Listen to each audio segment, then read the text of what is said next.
এই যে দাদা, দানাদার কত করে? দাদা 5 টাকা পিস। তাহলে দাদা 50 টাকা আমাকে প্যাকেট করে দাও। হ্যাঁ দিস।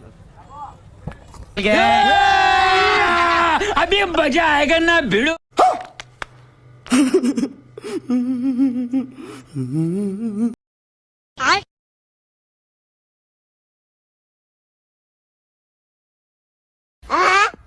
Mata nih gua.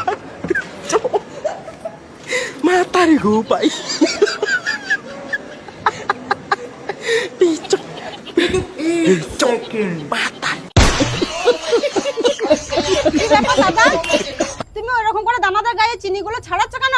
এই যে গায়ে যে চিনিগুলো লেগে আছে না, এই চিনিগুলো ছাড়িয়ে নিচ্ছি। এখন যা চিনির দাম 70 টাকা কেজি চিনি। হ্যাঁ, এই চিনিগুলো থাকলে আমার আবার মিষ্টি করা হবে, আবার বেশি চিনি কিনতে হবে না। তোমার তো 10টা দানাদার দরকার, এই চিনিগুলো তো তোমার কাজে লাগবে না, আমার থাকলে আবার মিষ্টি করা হবে। এখন যা চিনির দাম বেড়ে গেছে না, এখন চিনি কিনতে আমাদের অবস্থা খারাপ হয়ে যাচ্ছে, ব্যবসা চালানো যাচ্ছে না, তাই চিনিগুলো ছাড়িয়ে রেখে দিচ্ছি।